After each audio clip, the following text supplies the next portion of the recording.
مستحب قربانی میں وہ شرائط واجب نہیں ہے جو واجب قربانی میں واجب ہے، جس کو ہدی واجب کہتے ہیں، واجب قربانی۔ حاجی صاحبان جو ہے مکہ میں منا میں جا کر حج کے اختتام پہ جو قربانی دیتے ہیں، قربانی واجب ہے، ہدی واجب ہے، اس میں بہت ساری شرائط، وہ ساری شرائط یہاں جو ہم لوگ مستحب قربانی انجام دیتے ہیں ان میں واجب نہیں ہے۔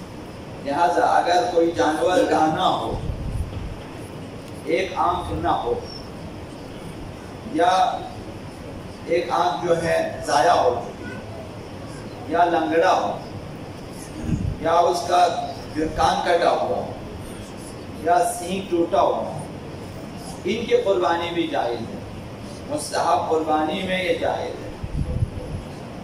بہتر ہے کہ آپ سالم سے سالم تر جانور کا انتخاب کریں، وہ بہتر ہے، لیکن مستحب قربانی ہو جاتی ہے۔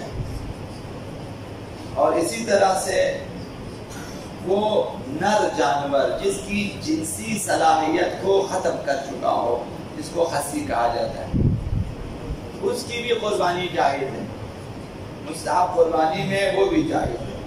اور اسی طرح اگر کوئی جانور کمزور ہے اس کی بھی قربانی جائز ہے کہ آپ ایک کمزور جانور کو خرید کر قربانی کریں، تو مستحب قربانی میں یہ سب جائز ہے۔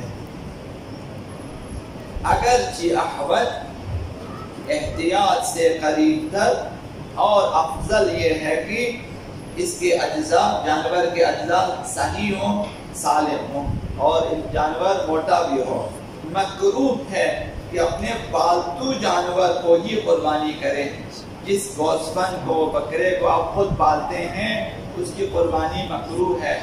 قربانی کے لیے آپ کہیں سے اور جانور لے کر آئیں، مثلا آپ تبادلہ بھی کر سکتے ہیں، اپنا جانور کسی اور کو دیں، اس کا جانور آپ لے لیں۔ قربانی مطلوب پروردگار ہے۔ حضرت ام سلمہ سلام اللہ علیہا پیغمبر خدا صلی اللہ علیہ وآلہ وسلم ان کی خدمت میں آ کر یہ فرماتی ہیں کہ اے اللہ کے رسول، عید قربان پہنچ چکی ہے اور میرے پاس قربانی خریدنے کے لیے قیمت نہیں ہے، پیسے موجود نہیں ہے، رقم میرے پاس نہیں ہے، تو کیا میں قرضے لے کر قربانی کروں، قرض لے لوں میں؟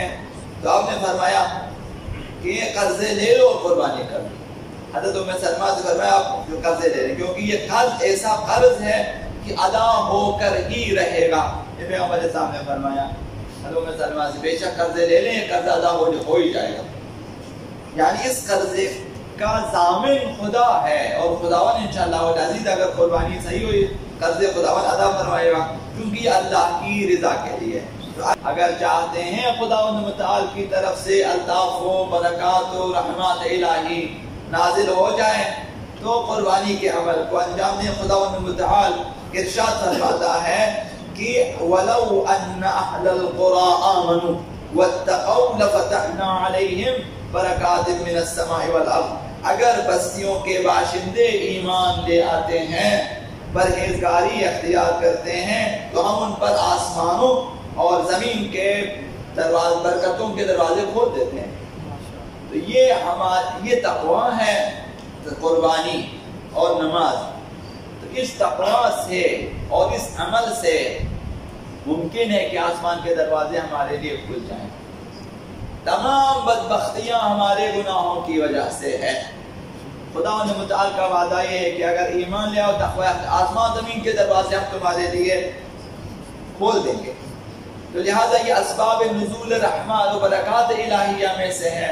تو لہٰذا جو بھی ایسا کر سکتا ہو کہ یہ قربانی کرے، گنجائش ہو، حتیٰ بعض لوگوں کے لیے مثلا گنجائش میں قرضے لے لیں کہ امید ہے کہ اس کے قرضے ادا ہو جائیں گے، تو وہ قرضے لے کر بھی قربانی کریں اور اس عمل سے خود کو محروم نہ رکھیں۔